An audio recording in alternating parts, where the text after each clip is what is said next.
Hello and welcome back to the Colin Cadmus podcast. This is episode 10, the last and final episode of season 1. And I don't think I've ever been as excited for an episode as I am for this one. Our guest today is Antoinette Tuff. Antoinette is a survivor, author, and speaker. On August 19th, 2013, Antoinette was working as a bookkeeper at an elementary school in Atlanta, severely depressed because her husband of 33 years had recently left.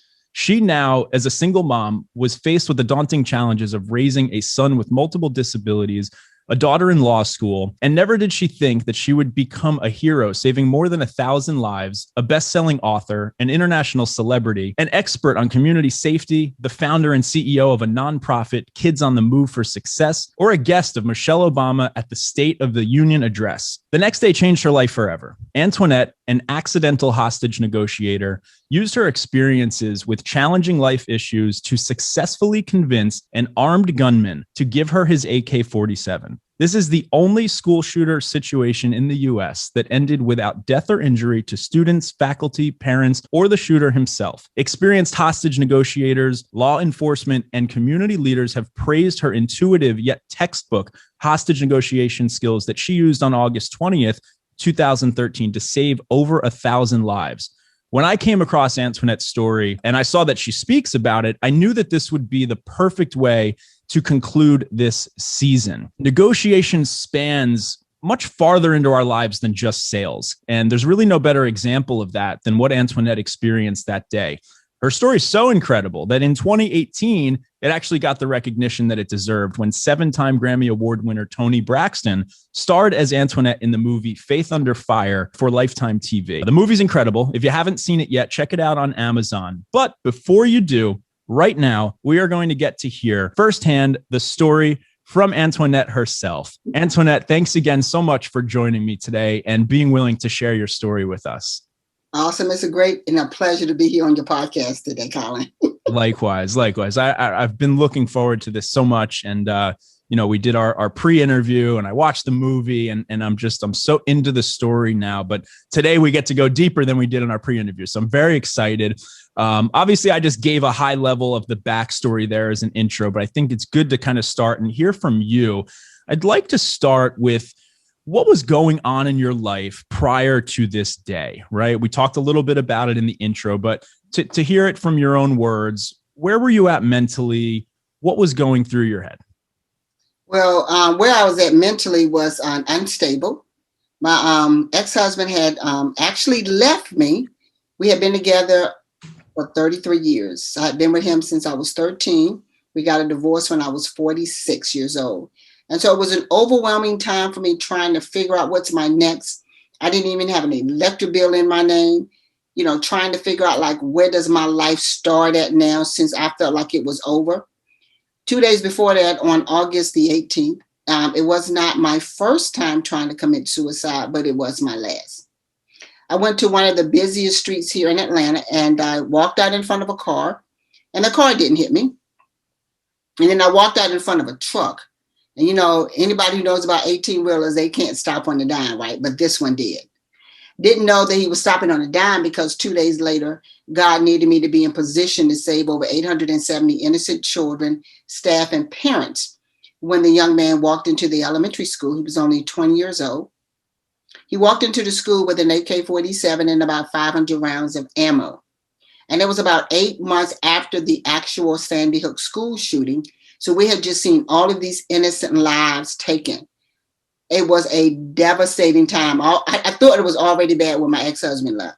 But when you're sitting there faced with an AK-47, a young man saying that he had not taken all of his medicine, that he should just die, when he's walking to and fro in front of you, allowing you to know that all of us are going to die today, that's an experience that I tell any salesperson you don't ever want to experience at all. That is, God, that's the truth, right? There's no question about that.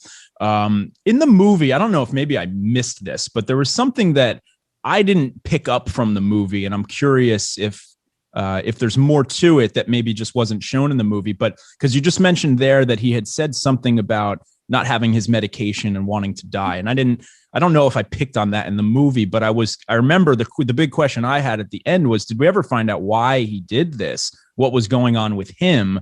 Again, maybe I just missed it in the movie, but it didn't feel like they gave much of a story about him. Did you ever reconnect with him after, learn more about what happened? Is there more context there that you learned later? Well, what I did was after that, I wanted to go back and see, like, what was the cause of this young man and why did he feel the need, right? Because at the end of the day, he's somebody's son. He's going to be somebody's dad and somebody's husband one day. And so he was younger than my son. And I wanted to be able to know, my whole thing is, what's going on in the minds of our youth, and how can we support them, right? And so I wanted to go back and see that. And so I realized how much me and him both had in common. So he had tried to kill his brother. And at the same time he tried to kill his brother was the same time I tried to kill my ex-husband. I just wanted him dead because he wasn't going to come back home. Now, looking back at it now, was it crazy? Absolutely, yes. Oh, I didn't remember that part from our first combo. You saved that for today. You all are getting the inside story. So tell me about that. You tried to actually kill him? Well, I was sitting in the parking lot, and he had came to me and said to me multiple times that he was coming back home. And this time was no different. So on December the 31st, he had said that. And so I had called one of my friends and I asked him, it's in my book, it's not on the actual movie. And I asked him if I could use his gun. And he was like, you don't know what no gun looks like. What you gonna do with a gun? You don't even know how to shoot a gun. And so I was like, you can show me real quick how to do it. He said, you get a gun, girl, and go shoot a gun. You're gonna be backfiring and shooting yourself. And so he talked me off the edge. And so I was like, okay. And so I remember my ex-husband's aunt and them had said to me, come back to the house, because I had left their house to go meet him. And I was like, you know what, God? I said, God, I need you to get me to church. So it was like New Year's Eve service. So I went to church, and I can't even tell you what the preacher preached about that service. I just cried out to God like, okay, God, you have got to save me. You got to help me with this. It's just overwhelming for me, right? And so I just remember that day just being so overwhelmed, trying to figure it out and not understanding it. And, trying to figure out like, why me? What did I do wrong? I tried to be, this good wife to him. And, all these things were going through my mind, not understanding like the why, right? Right. But now that I go back and look at it, now I understand the why. The why didn't have anything to do with me. It didn't have anything to do with him. The why was I needed to save over 870 innocent children, staff, and parents.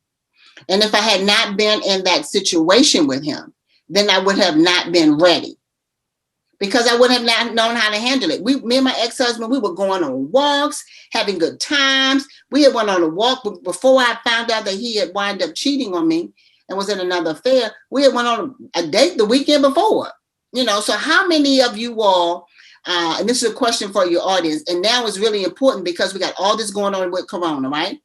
We have all this going on with the pandemic and everything going on in our lives. So people now who may have been salespeople now, who was like the top salesman, maybe the, kind of medium salesman, and maybe at the bottom of their field at this point and trying to figure out how are they going to get back on top, right? And so for me, that's where I was. I was like, okay, I don't get it. Why?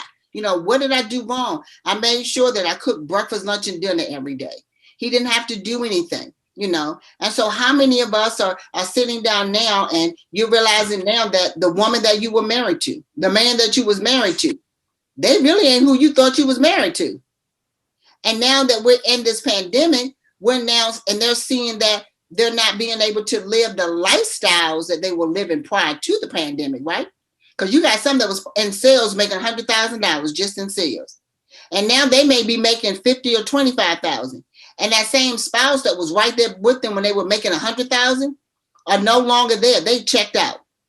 And so what we have to do in that, and what I had to realize in that is like, okay, Antoinette, you've soaked everything up from your marriage to your kids and everything about your life.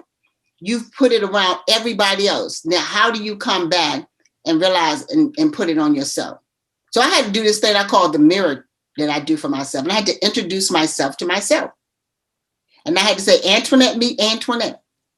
Antoinette loved Antoinette. Now, when I first did it, I ain't gonna kid you, I cried like a baby.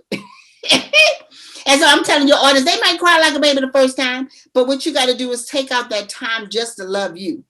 And because what I realized in that is like, how can I love someone else, or how can I put so much into someone else when I don't even know how to love myself? And so today, I love me today. I love that. And I feel like you can just see it in your smile too, Oh, right? yes. You know, like I want to dive into a couple things here. I want to backtrack for a minute on the suicide topic. The reason I want to dig into it a little bit is I think that people just don't talk about it enough, right? I think you can probably never talk about this enough. And so we have the opportunity to talk about it. And so perhaps there's just one person listening right now that we can help a little bit, then that would be worth it. So I want to ask you a little bit. So you attempted suicide twice. What I would like to try to understand, and I think that I tried to think about what to ask here, and I wanted to make sure that whatever we talk about can try to be helpful and maybe save a life. And I think in hindsight, like I have people in my life who have committed suicide. I think we've all, been connected to that in one way or the other at some point. And in hindsight, it's always, how didn't I see it? How didn't I know? How couldn't I help? Why didn't I see a sign? And so what I'm curious to ask you, being on the other side of that and having actually gone through with trying it multiple times, were you mad that no one tried to help you, that no one saw it?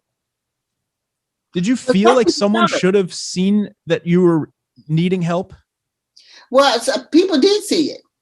I have a core group of friends that have been my friends for years.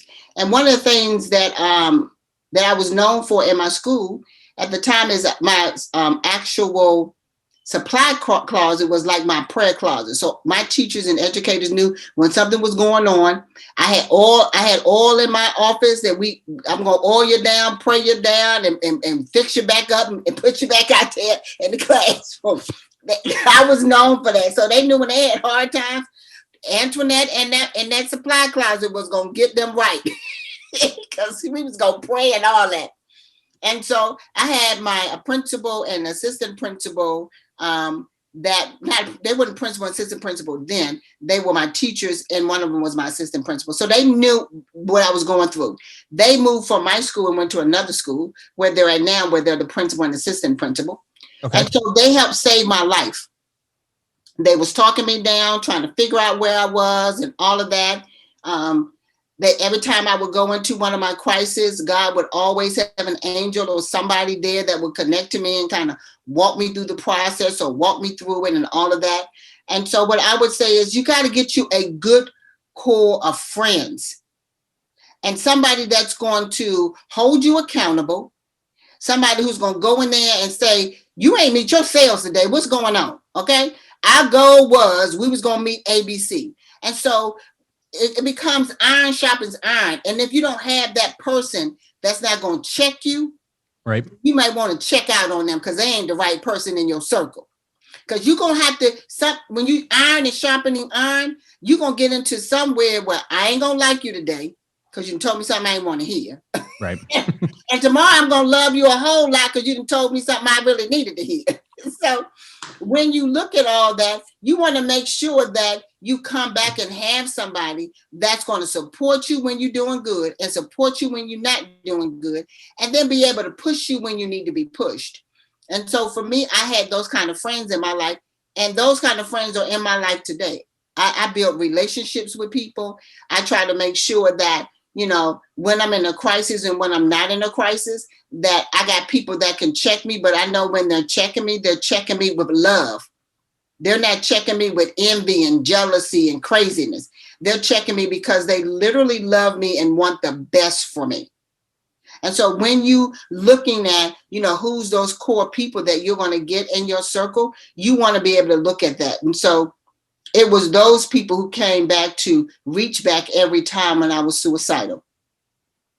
Come on, you got it. Come on, you can do this. I know it's hard. Even down to my son. I remember one day when I was in my suicide moments and my son said to me, He's in a wheelchair. So my son is multiple disabled. He's blind and he's in a wheelchair, and he has Charcot-Marie tooth disease. And for those of your audience who may not be familiar with that, is when your nerves in your body are deteriorating and there's nothing you can do about it. But my son would do what I did to them when they were children. So what I would do with my kids when they were children, I used to do this thing called lay in my bosom. And so when they was hurting, had a bad day at school, I brought them up like that. I would lay them in my bosom, and that was their safe place. And so whatever was going on, I would pray over them, talk life back into them. So if they came and they had a bully or whatever was going on, I would talk life back into them. And so my son came to me. He said, "Mom, come on." And I was like, well, he said, "Sit in my lap and lay in my bosom." I'm like, wait a minute, that ain't what you're supposed to be doing. You're supposed to be laying in mine. He said, "Mama, it's your turn now." So, and that's how it's supposed to work with kids, right? Yes. At some point, they need to take care of you. That's it. And so that particular day and every day that he was at home with me, he would actually speak life into me. He would come in there and he would speak life into me. He would read poetry over me. And he said to me one day, he said, "Mom, you must live and not die." Those are some powerful words, right? They are. And that's why I'm still trying to connect the dots, right? So you are surrounded by these good people. You have love in your life, but yet you still got pushed to the point of walking in front of the truck. Is that something that, was it planned, or is it more like you're in the moment, you're out on the street or whatever, and everything is just crashing down so hard and it's just kind of, spur of the moment? Or is it well thought out? Well, let me say this. Anybody who's trying to commit suicide, don't go moment by moment of, I'm going to do this, or I'm going to walk in front of the car, or I'm going to walk in front of the truck. Oh, by the way, I'm going to take all these pills today. It's what's going on in your life that puts you to the breaking point that you feel like you want to break. And so for me, it was one more day of my ex-husband saying he was coming home, and I didn't know how to live without him. It was one more day of his promises and false hope. It was one more day of trying to figure out, how am I going to survive without this man that I had been with since I was 13 years old. I had never slept in a bed by myself. So I'm trying to, navigate having to be by myself, sleep by myself. I didn't have any of that. So when you're going through a time that's so overwhelming, and even like now with this pandemic, we got more suicide rates now than we've ever had. We got divorce rates is high. We got domestic violence is high. So you got all of this stuff, right, that's going on. And at the end of the day, you're trying to figure out, how do I survive? And you don't know how. And so when you're looking at it, I didn't plan to say that, oh, by the way, today is going to be my day. There was something that triggered that day to make me say, oh, I'm going to go walk out in front of the car. Oh, I'm going to walk in front of the truck. Oh, by the way, I'm going to do A, B, C, and D. So it was days that triggered me to do those things, but those things were triggered by the reaction and the responses that I was getting from my spouse at the time. Got it. And so when you look at that and you're dealing with people that have mental illness, it's important for people to know, you don't wake up and say, oh, by the way, I'm going to have mental illness today. You don't wake up and say, oh, yeah, by the way, I'm going to, go out and kill so-and-so or this and that. You don't do that. There's something that's triggering that to make you then set up or go out to do that.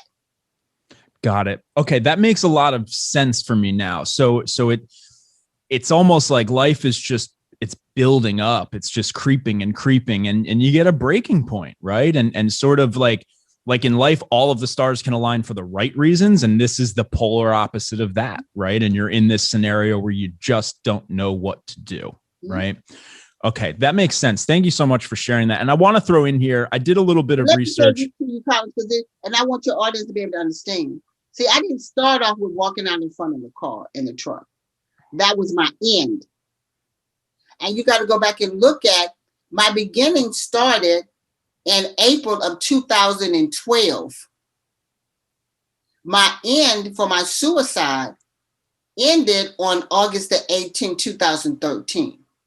So you see, there's a whole year of a span time of me trying to jump out the car, trying to commit suicide. There were multiple things that I was doing in the midst of all that to commit suicide. That was just my end that you heard of. You just didn't hear the beginning and all the in between. Got it. That makes sense. It really just builds up over time, it sounds like. And all it takes is just the one wrong scenario or timing to push someone over that edge. And I guess that's why it's not as easy as it may seem in hindsight for people, for the loved ones around to say, oh, I should have seen that or this or that, because it's not necessarily premeditated. It's not very well thought out. It's not logical, obviously. Or I guess it could be in some ways, but in the grand scheme of things, it's not. It makes a lot of sense. And I want to add in here, just because we're on this topic, I want to make sure that for anyone who is listening, if you are experiencing suicidal thoughts and you need help, I wanted to at least find a place that we can tell them to go. And that is suicidepreventionlifeline.org. This is not a sponsorship or anything. I really just want to at least be able to tell people, if you're struggling right now and you're listening to this and you're feeling the way that Antoinette was feeling, you need to find help. Please find help.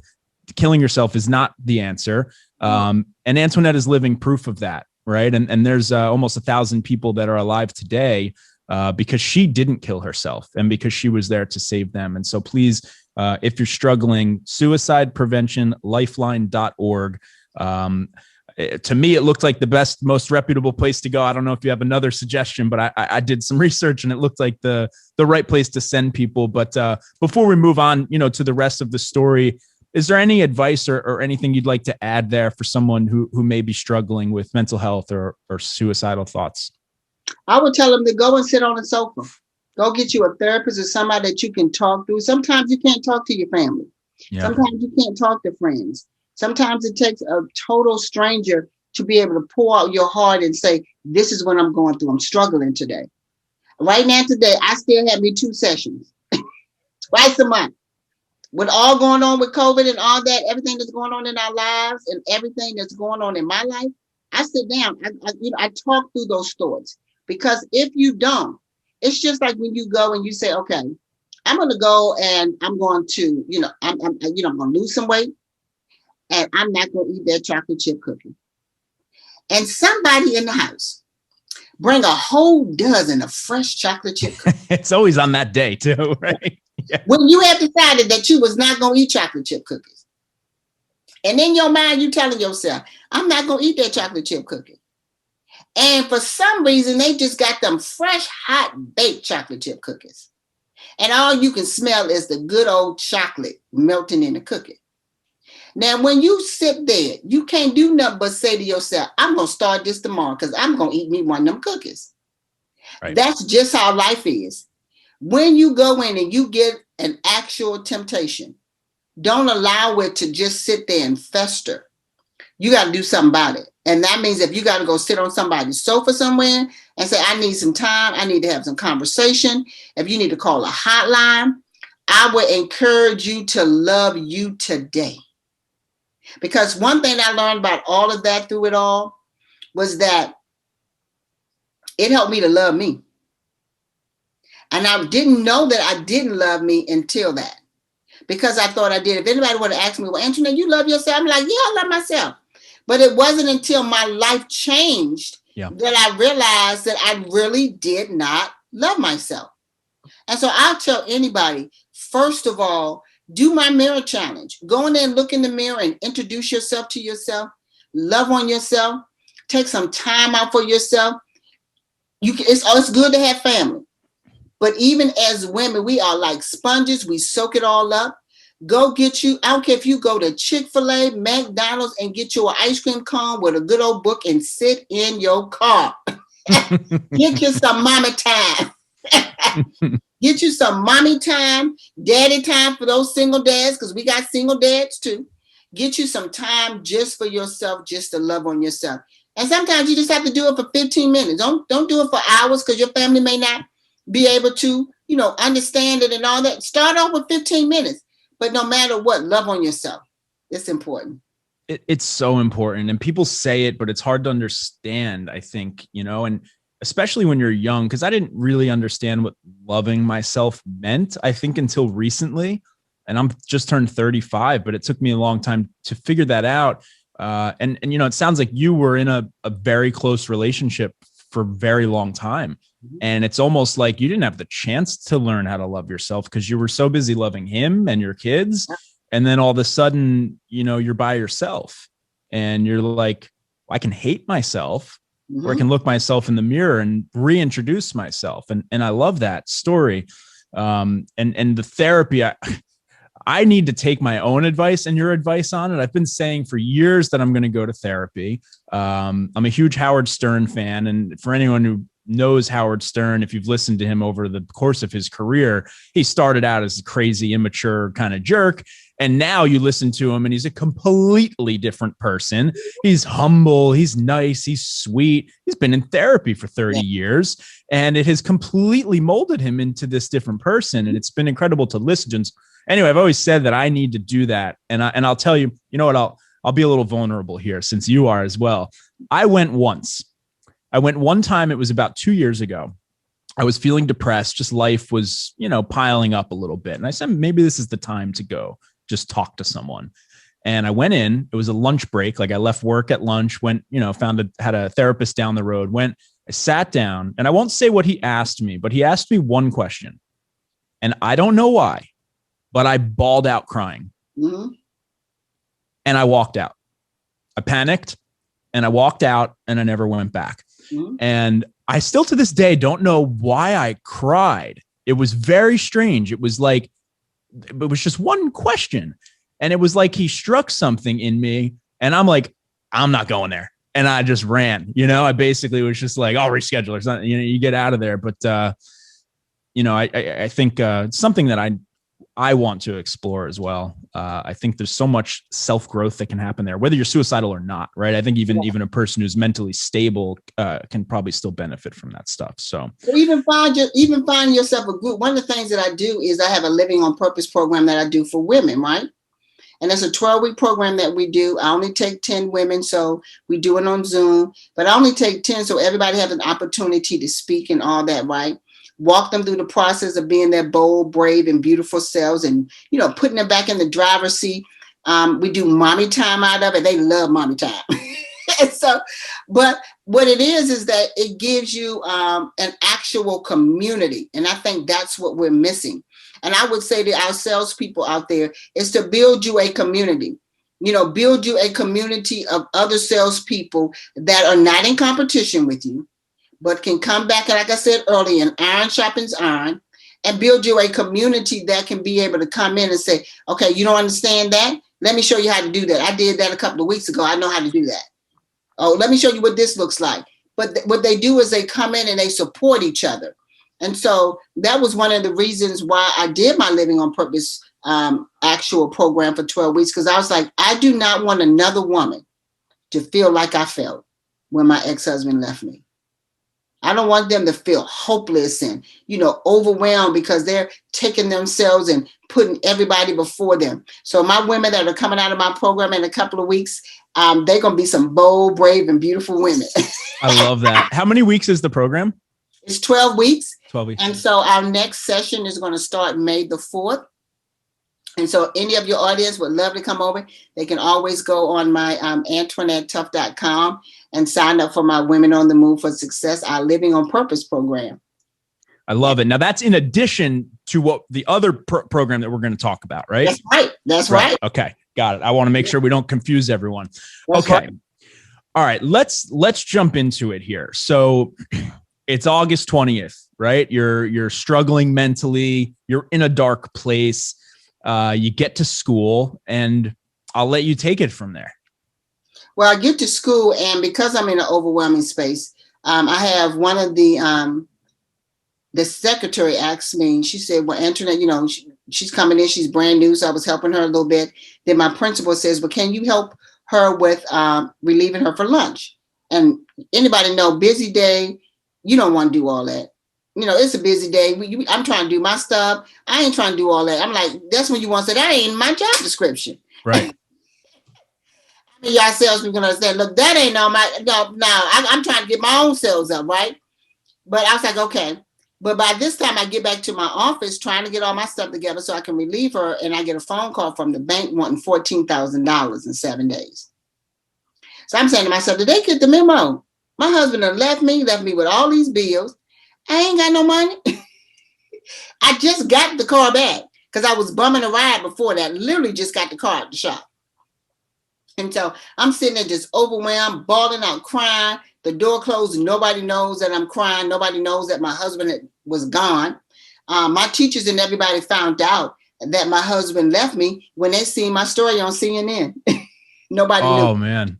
So it was like me unfolding everything. And so the gunman then, he's on his side of town, passing several schools while I'm getting this news about I need $14,000. He's on his side, planning out whatever he's doing. He passed several schools to get to my school. He's driving around with a gun in a rampage, no clear plans. I mean, he knows he's going to a school, but he's kind of just figuring it out. And you're getting this phone call. I don't know what he was going through in his mind, but I know he passed several schools before he got to mine. But this is how God set you up, though, because he passed several schools before he got to mine. He parked his car right next to my car. And if I had relieved the secretary the time that I was supposed to, I would have missed the gunman and she would have been there. And he didn't go to this school as a child, right? He didn't have a connection to this school? Not at all. He had said that he had been to the school with the band, but I don't remember seeing him. I had never seen him before in the community, and I opened up that school, and I had never seen him before. But if you listen to my 911 tape, you'd have thought I'd seen him.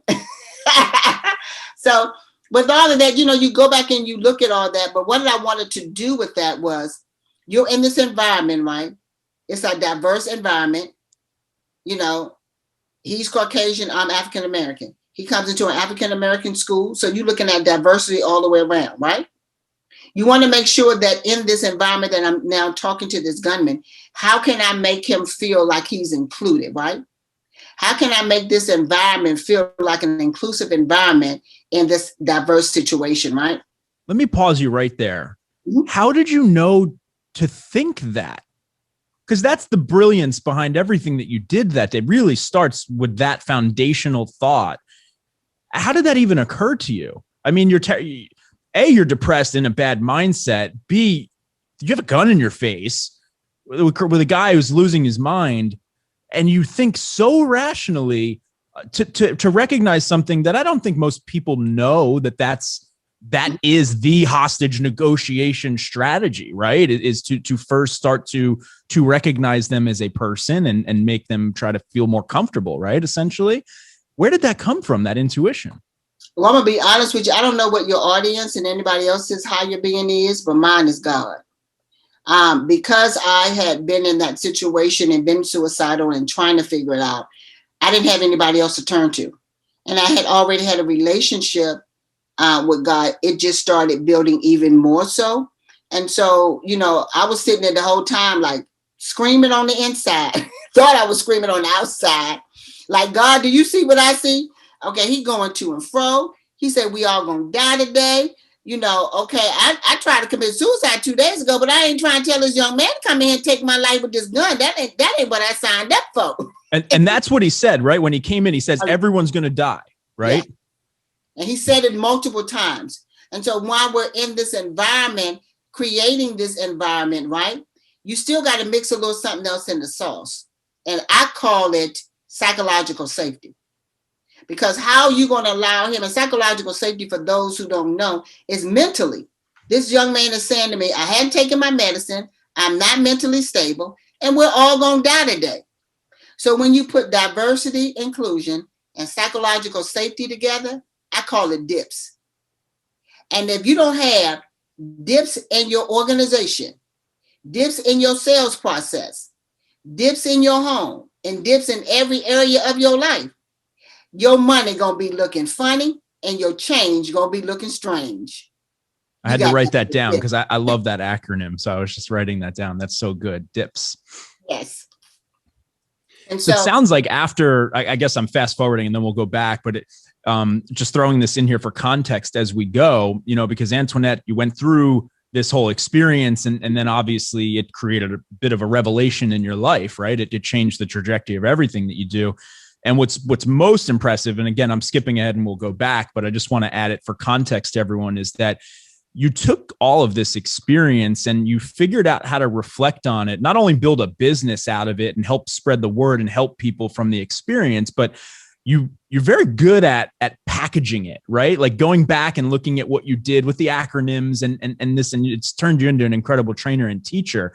Did that come naturally to you, or did you find some help with that? Like, did all of this self-reflection kind of just happen quickly, or was it over the course of, so many conversations on CNN or whatever that you start to really put the pieces together and realize how astute your actions actually were that day? Well, it wasn't until after that when I went back and listened to the 911 call. When I went back to kind of now dissect, because one of my girlfriends said to me, that's why you got to have a good circle. She said, do you realize what you did? And I'm like, what? Because when you're in the moment, you're not looking at that. Only thing I was thinking about, this young man came in the school in the busiest time of the day. Normally we would have had an office full of teachers, parents, and students trying to go home. It was dismissal time when he came in. And so all I'm trying to make sure is that each and every child in this school go home, including the gunman.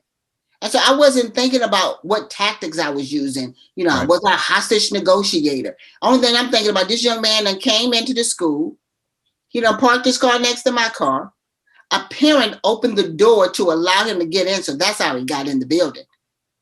And I would tell anybody, when your kids go back to school after this pandemic, don't be kind to let nobody in no door. Let them buzz in. That's why the buzzard is there, for us to be able to make sure that your kids stay safe. I know you see that in the movie too. And when you see it, you're like, well, I could see how that could happen. You're just being polite and holding the door, not knowing that the guy's got an AK-47 and he's trying to kill everybody. Well, to be honest with you, I did it too. I'm guilty of it. That's why I say, don't do that.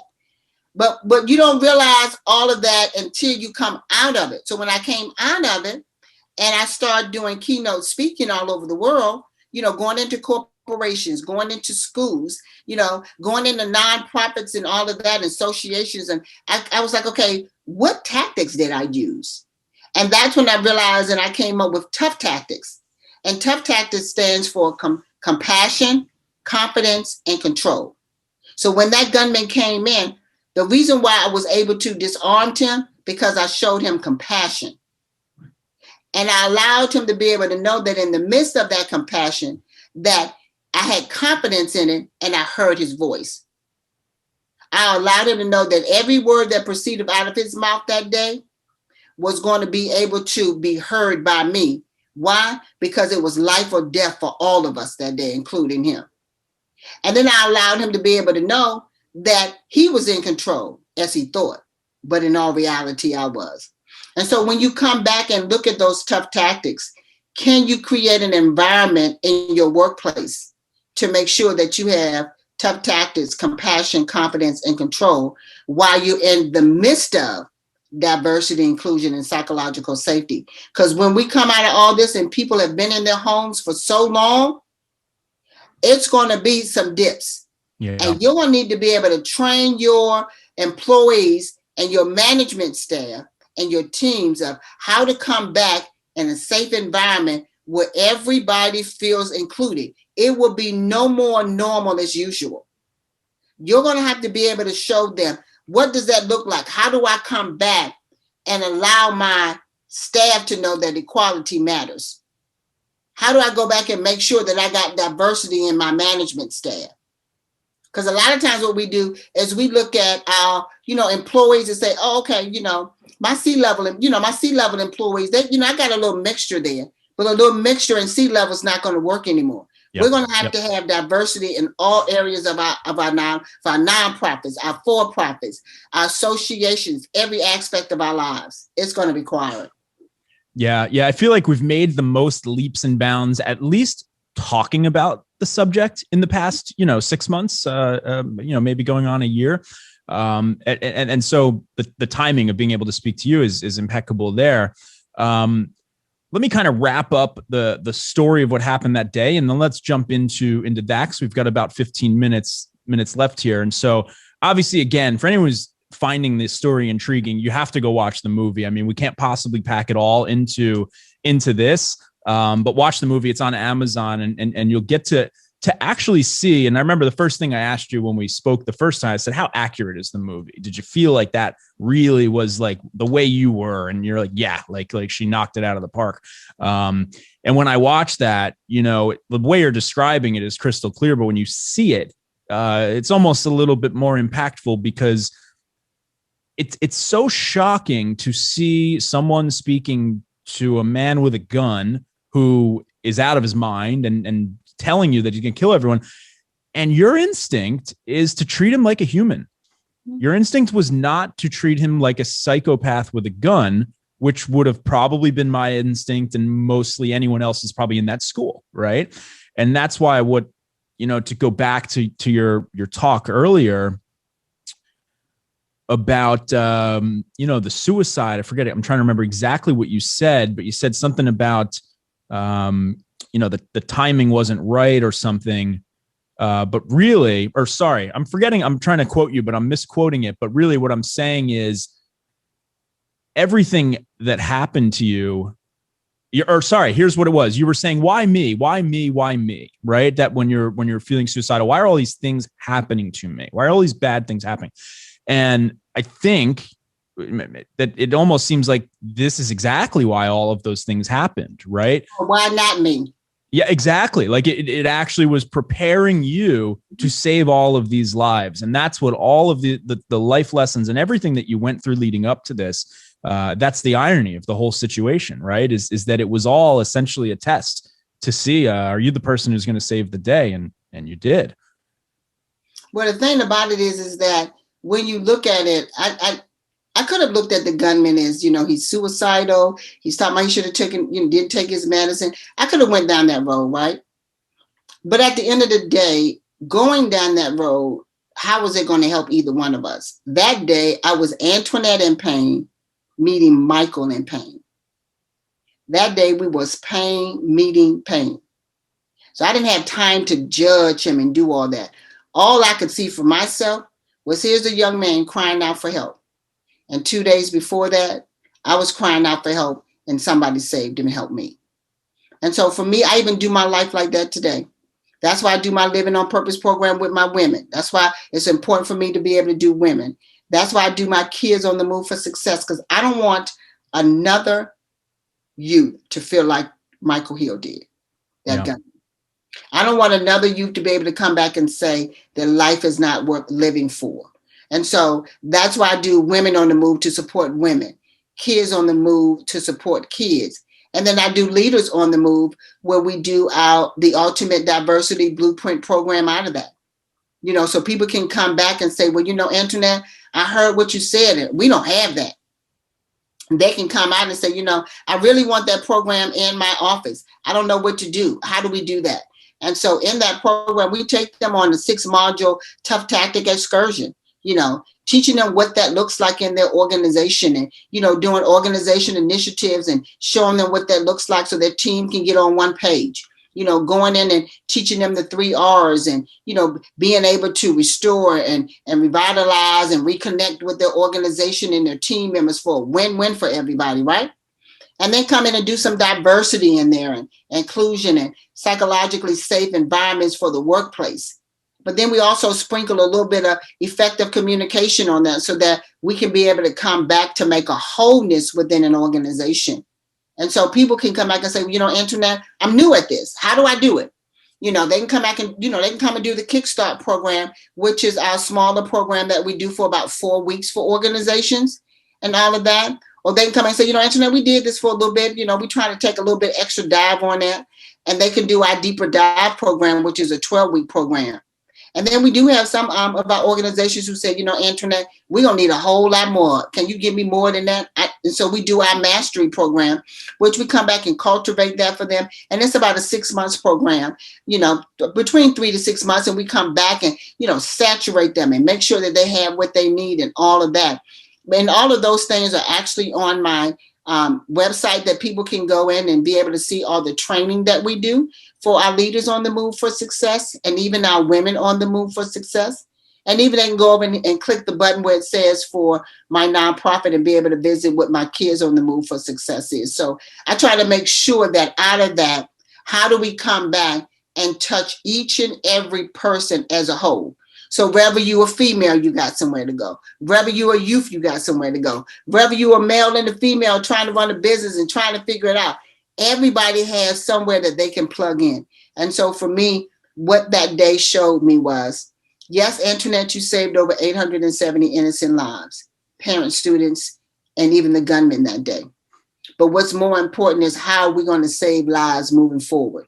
And so I can say now today that with my programs that we're doing, with the training, whether somebody brings me in keynote and speak for 30 minutes, or they bring me in keynote and speak for an hour, or maybe they have me to come in and speak as a panelist, or bring me in for one of my programs. No matter what it is, we're able to reach and teach those in our workspaces and in our training sessions virtually. I love it because, I mean, not only is it a critical topic and it's super relevant right now. I've been involved in a handful of conversations over the last like 6 to 12 months, or even longer, really, but more so lately this year, you know, with Black Lives Matter and every George Floyd, everything that's been going on, this just becomes top priority, right? Even like, I think people said it was a priority before, but they're faking it. And I think now people are starting to maybe really care a bit more. Mm-hmm. At least it feels like they are.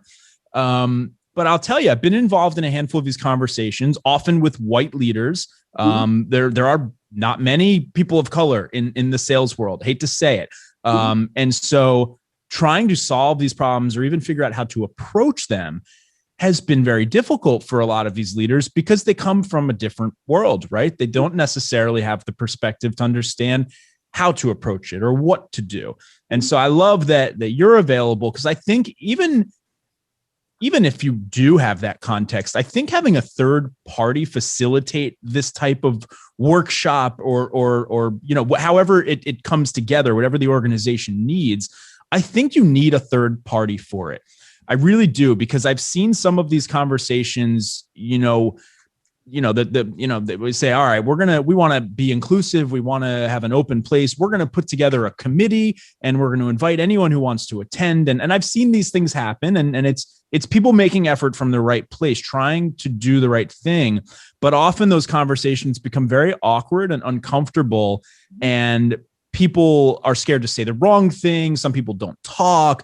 And I haven't seen them go very well, even though they're coming in with the best of intentions. So I think bringing in a third party is probably the answer to that, because you are doing it so many times that you're getting better and better and better and better. Why should everyone go out and try to figure out how to do it the first time by themselves? It's far too important, right? For that, you don't want to be trial by error on this type of thing.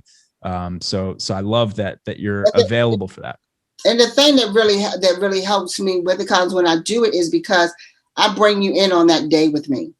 So you're able to see the gunman holding me hostage, and you're able to go in and see some of that footage. So you're able to see a diverse and an inclusion and a psychological safety DIPS actual environment in action. And that makes a difference. I can come and tell you all day long, oh, by the way, you should hire this person. Oh, by the way, you should do this. But when you can see it in action and somebody comes out on top, this is the only school shooting in the nation that had no fatalities or injuries because I was able to talk him down, right? So what happens if your team comes in and you're the manager or you're the owner of the business, right? And, sometimes diversity don't always have to be Caucasian. Sometimes diversity can be African-American, and you just don't have no Caucasian in it. So it goes both ways, right? So no matter which side you're on the fence, you just want to make sure that you have diversity. And diversity is not always white or black or African-American, whatever you want to call it. It could be Latinos. It could be, do you have Asians in there? It could be sexual. Do you got females or do you got males? You know what I'm saying? It could be gender. So it's a lot of things that you put in there when you're looking at diversity and inclusion. And I think sometimes what we do is we just always focus on, is it African-American and Caucasians? Right. Is it white and or is it black? And there's so much more to it. Right. And we say, oh, by the way, I got a diverse because I may have one or the other in my team. and you only got one. And that's the golden standard today, right? Is I have one gay person, I have one black person, we're diverse. Like, no. Yes. that's not it. And they're not having any conversations about, what's that look like? So what we're doing is management teams and all that. We're sitting in these rooms making all of these decisions, right? And then it's trickling down to our employees. We didn't bring not one employee in to get their feedback to say, does this work for you all down there on the sales team? You got CEOs and everybody sitting up telling the sales guys what they're going to do, not inviting one of the salespeople in to say, come sit at the table with us and help us figure out what's the best and what's going to work for you all. Think about if you did that with just one and start out. Well, and that's why I say what I said before, that a lot of these conversations have become awkward. So I actually had a former salesperson who worked for me, Black woman, reach out to me about 6 months ago. And it was when these conversations were started. George Floyd was just starting. Everyone was starting to have these conversations at work. And I knew that this conversation had happened. I used to work with her, but I knew the rest of the team. And so she had reached out to me and said, hey, can we chat? And, she told me that this meeting happened and she was very uncomfortable. And so I dug into it. I still wasn't working there. I was kind of just being a friend, but what was interesting from her point of view was that she's like, look, I'm the only black person or only black woman. I think another black guy in the room, but still, right, you're outnumbered by a lot. And she's like, the problem was for me is that because I was the one or two black people there, is that they kind of expected me to drive the conversation and like tell people what they should be doing. And she's like, I don't know what to tell them. And that's not my job. And like, I didn't walk into that room for that. Like, if you think that's inclusion, that's the opposite. You're pulling someone in and saying, hey, you're different than all of us. Can you tell us how to like treat you? But that's not inclusion, right? Like you literally just made her feel isolated. You are attacking me. Yeah, exactly. And again, it comes from the right place. Like these guys are trying to do the right thing. They literally don't know what to do. So they turn to the one black person in the room for answers, but that's not her job. It's not her place. And that's insanely uncomfortable of a position to put somebody in. And so I think your inbox will be blowing up with companies after listening to this because you need to bring a third party in. This is not something that you can do with an internal committee, right? You obviously need buy-in from the team, but bring an expert in. There's no one better, than yourself. So I hope your calendar gets flooded with interest in this. But before we sign off, because I know you've got another meeting you've got to jump to, I really wanted to dive into the whole business side of the movie getting made. We'll have to catch up another time because I'm so curious, like how they approached you and all of that stuff. But I am curious to ask before we go, have you spoken to the gunman since this has happened? Do you know where he's at? What happened to him? And do you have any update on him and how he's doing? I don't have any update or anything like that on where the gunman is. That's something that I will be doing in the future. And so you all have to stay tuned and come over and be my friends and follow me and all that on social media platforms on Antoinette Tuff. And even all of you all come on and be my friends and let's have a virtual cup of coffee on LinkedIn and all of that. And so we can stay connected. So when I go and do that, you all can be able to see and be a part of that. So yes, stay tuned for it. I don't know what he's doing now. But he's in jail or do you not even know that? He is in jail. I do know that. He is. Okay. Yes. Okay. He got 40 years. Wow. Okay. Yeah, 20 so years. So he didn't get off on like psychological, anything like that? Not that I'm aware of, but I didn't go to the trial because I was not living in Atlanta and they didn't request that I go to the trial. So I'm not sure of any of that part of the details or anything like that. But I will be reaching back out to him. Cool. Yeah, I'd be interested. I mean, and I almost felt weird asking that because it's like I'm humanizing him. Like I could feel like people in the audience be like, why do you care if he's okay? But like, oh, it's important. You approached the whole situation that way, and it's the reason people are alive. So I kind of like I was like, maybe it is okay to ask that. So I'm curious to hear when you find out. Think about it. It's actually it was 2013, right? And so we are now 8 years later, right? And so he was 20 in his 20s then. Now he's in his 30s, right? And so at the end of the day, it is important for him because he's going to be somebody's dad one day. He's going to be somebody's husband. And in the midst of all of that, if he never gets married and if he never has children, the most important is that he's a human being, and we have to respect human beings today, because every life matters, no matter the color of your skin, no matter what, no matter what your preference is in your gender, none of that matters. I don't care what you decide to do. Still, at the end of the day, you are a human being. Everybody deserves respect, love, and being able to cherish them for who they are. God bless that. I just wish there could be more of that mindset in this world. And hopefully you've convinced a couple people on this podcast to maybe adopt that mindset. If we could all just love each other a little bit more and stop being so hard on everyone, right? Yes. Right? Yes. I love it. Antoinette, thank you so much. I know we're a minute over. You're a minute late for your next meeting, so I will let you run, but we'll have to catch up soon. Stay in touch. I'm curious. I still have a million more questions I want to ask you, so we'll keep in touch. And if anyone is looking for help on diversity, on inclusion, on dips, on tough tactics, on anything that we went through, visit AntoinetteTuff.com. That's AntoinetteTuff.com. And her Instagram, Twitter, it's all the same, just at Antoinette Tuff. So go follow her, follow her along on LinkedIn. Oh, I was going to mention, you should get on Clubhouse if you're not already on the new app Clubhouse. Are you? Okay. I was just saying, you'd be perfect on there. So good to hear that. Okay. Yes. All right. Thank you so much. And I look forward to hearing from each and every one of your audience, and all that. You all stay blessed, stay loved, but most of all, keep yourself safe during this season. And keep loving yourself. That's it. Love yourself first. Yes, I love it.